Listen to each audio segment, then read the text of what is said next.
Sometimes the history can come back and bite you. Sometimes you might find something that pops up that you've forgotten about, and everything done in the dark will be brought to light. We've always said that, right?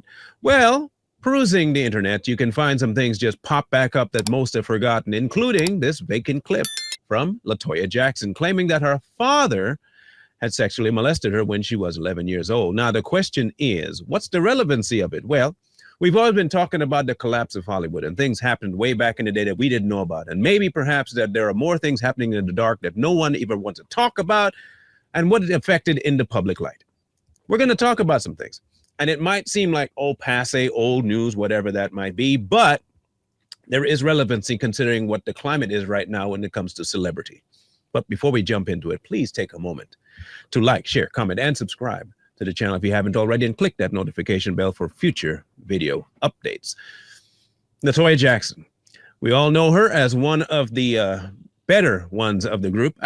We don't know all of them because not all of them made it to fame. We know of the top two, Michael and Janet, and the subsequent others that most may know about, Jermaine and LaToya. Some may know about Tito as well. But in the grand scheme of things, when we look at people like LaToya, we have understanding that maybe somehow she has been forgotten by the family. In fact, it has been spoken that she's been ostracized from them, exiled almost, for the things that she's either done in her private life or the things she said about the family. Now, we're going to look at this interaction that she had. This video is a very old one. It's not a considerably new time. This happened way back in the 90s. And mind you, the father is still alive. So whatever she says here, she's knowingly saying it when he can hear it, coherently understand it, and either defend or ignore it. So it's not like she's trying to hide from the claims that she's making them publicly. Now, the bearing that it has is this. Do the things like she's talking about happen still today in the realms of the music and Hollywood industry? And are people just not talking about it? And is this going to be the story that everyone's going to have, where you spend your whole life growing up in this environment, but you don't talk about it until you hit your 50s, 60s, even sometimes your 70s? Will it be something that makes you feel as though you can't share? May have been the case, but apparently with her, she'd been sharing it for a while, just nobody thought to listen. Or at least they all thought that she was lying. So let's listen to her and see what she says based on her demeanor and all that stuff, if you think that she's lying about what she's about to say. A highly dysfunctional family, although on the surface it seemed like the American dream. Yes, of course, naturally. In our family, because that was always that facade up there, smiling in front of the cameras, but when we got home, it was totally different. We lived an entirely different lifestyle at home. Well, what was it like at home? It was very, very hard. My father was very strict. He beat us. Well, when you say he beat you, did he spank you, whip you? I mean, what? He had a belt, you say in the book. Belts, whips, whatever. My brothers were grown, and my father would take his fist and he would punch them and knock them down the steps constantly. Would they provoke him? To this day. No, of course not. Now, that's not unheard of. That story has been going on for a long time. All the boys have verified this as well. That particular part isn't unheard of or unknown by people. Majority of the family had said that the growing up in the house was a little bit too strict in their minds. And in some people's minds, they also said, well, Joe was being that way because he saw the potential in his kids and he was pushing them to be more than they thought they could be. Others thought he was being so hard on them because he wanted to make a name for himself that he couldn't make outside of his own skill level. Some people thought that he had a passion. He wanted to get it done, but he had the wrong execution over how to do it. And in the process of getting them to fame, he lost the private connection of his children and the love that he would have possibly gotten in lieu of fame and fortune. For LaToya, though, it seems as though she might have been the one that was getting the brunt of something other. Now, in her own words, in a 2011 interview, she had said that she did not get the rights to call Joe daddy. In fact, he never wanted them. He said, I am Joseph to you. Never wanted them to call him dad. Seems a bit odd, even if you're trying to push someone to the next level and they're your child, that ostracization of leaving them separate from family does a number on anyone's psyche. That the inability to talk to someone as father or dad can do a lot to a child. And maybe that was his strategy in order to keep them more professional on a consistent basis, as opposed to having the break between home life and the street. Unsure. To this day, they are still afraid of my father, and they will tell you. They come to me and they say, well, Toya, we have kids in college and we're afraid of my father still today. But my mother allowed this to go on, which makes it so bad. She didn't stop it. She too was an abuse victim, wasn't she? My mother, By my father, according to my brother, yes. According to Michael, he would tell me he would see my father beating my mother. I had never seen my father beat my mother. Now, I had never heard, that doesn't mean it didn't happen, any valid stories from Michael himself, but I had heard that statement before made by people that indeed that Joe had laid hands on his wife. Now, is it far-fetched? Not really. For the time, probably not either. For what he was doing with the kids, maybe not either. Don't know for sure. But what she's about to say next is probably going to emphasize the fact that maybe that did indeed happen. If you remember correctly, though, after she left most of the home, and if she left out, she went on her own and started doing her own music, but also did some more risque things to try and get attention. Could that have been a residual effect from the things that she endured at the house? I guess only she would know that. But he beats all of us. So did this persist all through your childhood and continue into young adulthood? Adult, everything. I mean, Michael was doing, I think it was Off the Wall, Thriller, and he was still getting beat. But what you guys see is him up on the awards, accepting these awards and smiling. My father's chasing him around the house and he's running from him, terrified. So something just crossed my mind. Could that possibly have been a reason for the wardrobe selection that Michael had?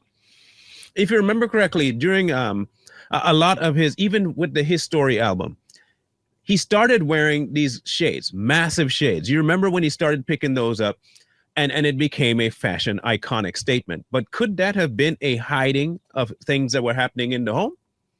Could it be that what he was hiding was bruises on the face or bruises near the eyes, especially if you're going to be punching somebody? Never can tell. And since it was taken to the stage and people start to like it, it became a part of his routine, quite possibly. You said that Michael was the only one that actually tried to fight back and tried to hit your He was a little father. boy, yes. He was the only one. I don't think he knew exactly what he was doing. But the more he would get beat, he'd throw it back at him and throw it straight. He would have to always get the last lick in, always. What's been the reaction of your family to this book? I have no idea. My parents, of course, they're denying it. And, of course, typical that they would deny it. Denial was the first sign of dysfunctional and abuse as well. However, outsiders have accepted the book, and they can understand. They understand about the abuse. There wasn't just physical abuse. It was also mental abuse, which is very disturbing, and also sexual abuse as well. That has been recorded. Multiple ones of the family have come forward saying, yes, he was so hard on us that it was a very stressful time for us to be dealing with him because it was very demanding, the schedule, the requirements, what they had to do at home. They had to maintain. They always seemed to have something held at them for them to accomplish. We can understand wanting your child to do more, but could it have been that he was being too excessive in his responses and requests? You can ask too much of a child. Sometimes children aren't ready for that. But was it a state that he saw something that maybe perhaps he was wanting to really draw out of them, even if it meant risking the relationship or even maybe the child himself? Don't know, but from what she's saying, if Michael was fighting back, it's not the first time we've heard of Michael being able to fight. I've heard stories of him fighting even people like Tupac. So, I mean, it's not far-fetched for him to be the one to raise hands. That you don't write about in the book. You allude to it, that your sister I touch really it left. very lightly because it's a very touchy subject, and it's dealing with my sister, and I wasn't able to talk about myself just yet. You have to be ready to come out and talk about these things. And it's a very sad story because Riri is a wonderful person, I must say, and she left home at a very young age. She left home when she was, I think it was 16 years old. And the reason she left is because my father would get out of the bed with my mother and he would get in the bed with Riri. And Riri would ask my mother, please, mother, get help for him. And she wouldn't, she would not. So Riri had to leave home. There were times, of course. I want to pause it right there. I'm trying to process the statement you just made, that Joe would leave his wife's bed to go into Riri's bed and sleep there. I'm not sure she's implying that there were other things that took place, but from what she sounds like she's saying that there were some other things that were taking place, and that's why Riri had to leave home. And she even talked to her mother about stopping it, and it wouldn't stop. And again, if she's telling the truth, and that I see no indicators that she's not, but if she is telling the truth, then a lot of the stories that you hear coming out of the home may actually be just sugar-coated versions of what really took place. Maybe Joe was actually the monster that most people thought he was. I would have to ask how much acts of of a monster nature do you have to do in order to become one or to be seen as one? Or do you can offset the amount of monster you have by doing something demonstrably better, or at least helping your kids in some other way? I don't know if that's how it works, but if she's telling the truth, that's a pretty nefarious way to be living. That she would not. So Ruby had to leave home. There were times, of course, when my mother would say, Joe, not tonight. Leave her alone. Let her rest. Don't get in the bed with her. Well, that clarifies everything. So it was of that nature. And if the mother would say that, then she would allow it. Now, we've heard of stories before of family members being dysfunctional, where the mother is sitting back and allowing things, or the father is sitting back and allowing things, and the only real consequences happening in the family is towards the kids. The person that's hurting the most is the child. If this is what was happening to multiple ones in the house, we can now understand why the family was so dysfunctional. If it was also happening to Michael, now we can finally understand why it is he felt that he never had an actual childhood. I'm not defending anything people think he may or may not have done.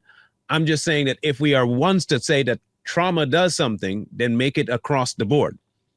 Not making the excuse for the action, just that might have been a catalyst to push them in that direction. The choice is always there. I get that.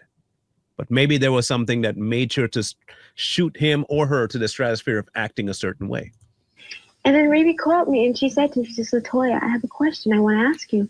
I said, what is it, Ruby? And she said, when I left home all these years, now this is just recent, all these years, I wondered if Joseph ever sexually abused you the way he did me. Was it happening with you and Janet? And I couldn't answer her. And she says, please tell me, and I wouldn't. It's things that you don't talk about. And she says, Toya, you have to tell me. And I said, Ruby, there are just certain things you don't talk about, isn't there? And she says, okay, I understand. That's her way of saying yes. Now, I read in a comment in the actual video at one point, someone said, well, you will tell a person on screen, but you won't tell your sister. Why? Why won't you tell your sister, but you're going to tell everybody else? That don't make no sense. Well, here's why. She did tell her sister, just not in the way she would tell the interview. And you have to remember, these are years later that she's talking to this interviewer. When she was talking to her sister, it was recent after all the issues and all the problems and the incident. But she did tell her sister by saying some things we don't talk about. Okay, we don't talk about. We know what it is, but we won't talk about it. It's the elephant in the room. We're not going to say. We both went through something. You told me, but you also understand that if I can't tell you, you must know what's going on. And that's when she asked me about Janet. And I said, I don't know what happened to Janet. Well, what about you, LaToya? Did he sexually abuse you? Yes, he did. Very badly. Do you think he did, Janet? I don't know. She's never spoken about it. I certainly hope he didn't. She has never spoken about it. My father, it began with me when Ruby left, and then it started with me.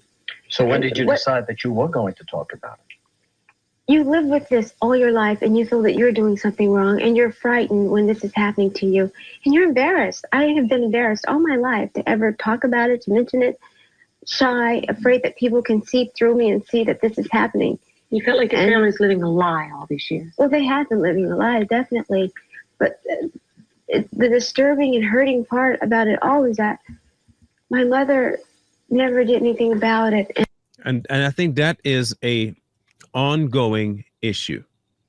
That is an ongoing issue that we have heard of before. It's not unheard of today, where the person is finding out about their child going through something and nothing is done. In fact, the person that you tell it to might be also either afraid or is already too traumatized by the person that's doing it to act. They are already broken. They've decided that there's nothing they can do. They're not strong enough for whatever purpose. They don't intervene and the problems persist. It already happened with Ruby. She said it happened with her. Could it have happened with Janet? I don't see why it would stop. I don't see why it would. If it's been continuing one to the next, the inevitable consequence would be, yes, her next. Will Janet say anything? Probably not.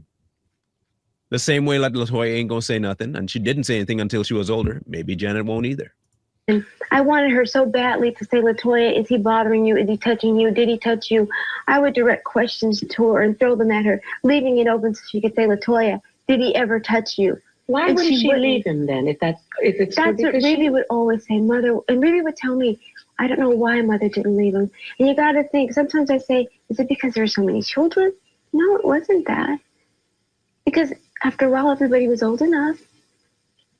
Even if It's a touchy situation.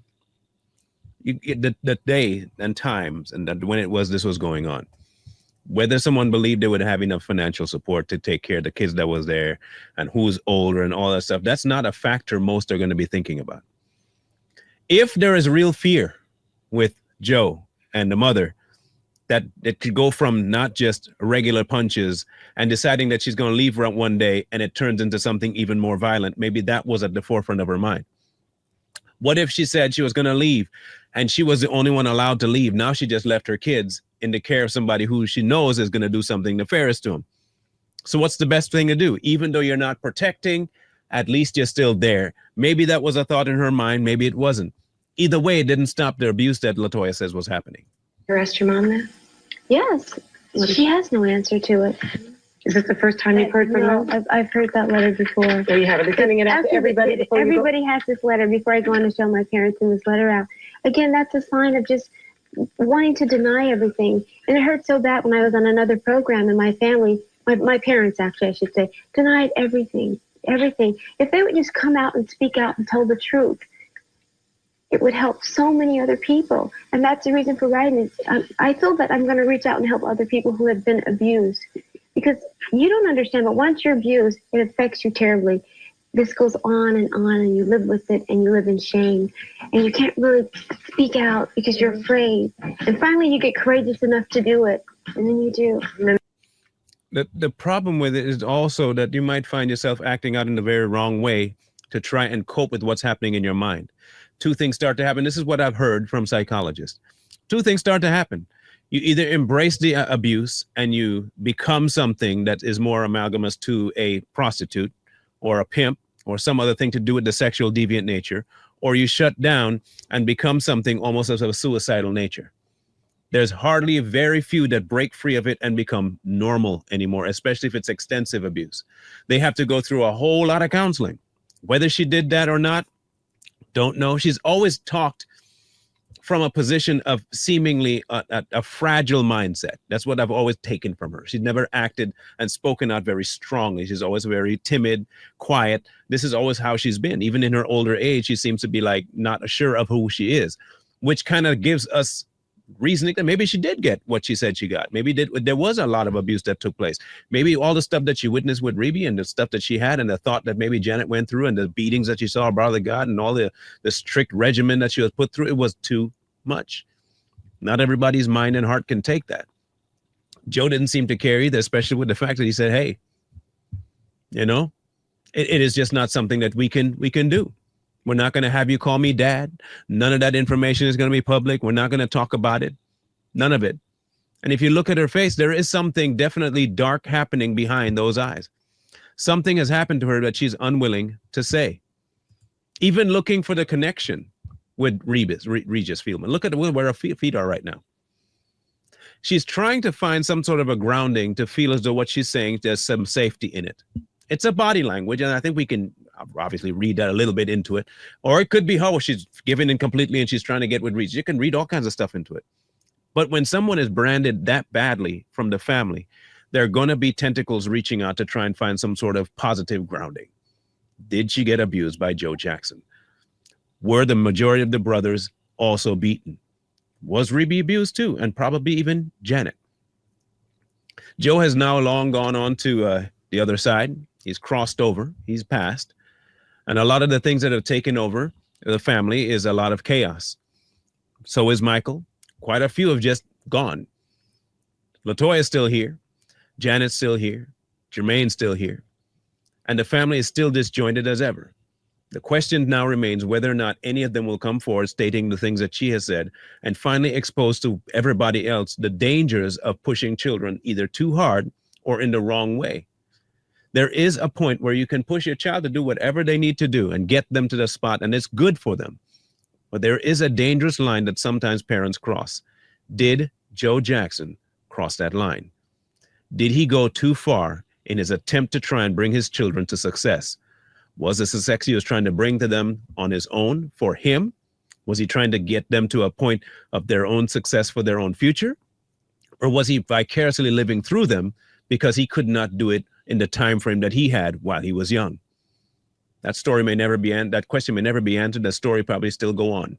And it'll be one of those things that goes on for the rest of time. But if you're a victim at all of any type of abuse, we suggest you seek help.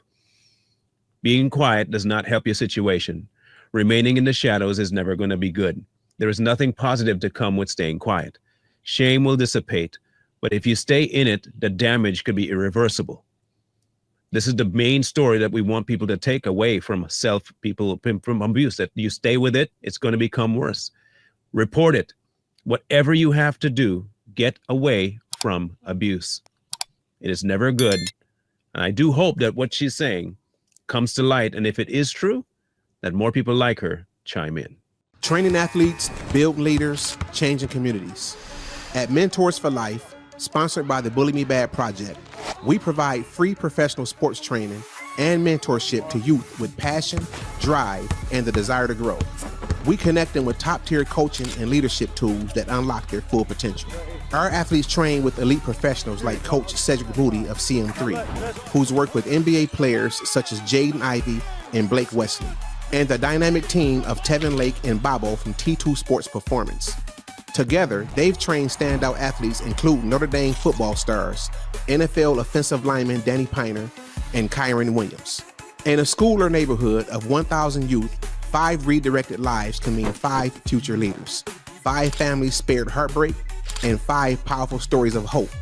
And this is backed by research from the Money Smart Athlete Foundation, which shows that athletes have a powerful influence on youth behavior, confidence, and long-term success. We don't just build athletes, we build mentors. High school students who complete our program will become certified Mentors for Life members and will be paid to speak, lead, and coach the next generation. To support Mentors for Life, all you have to do is click here if you're on a mobile device, or click here if you're on a computer to donate or learn more. Or you can reach us directly at mentorsforlife574@gmail.com. You can also subscribe to our YouTube channel, Mentors for Life. Donate today and help save our youth.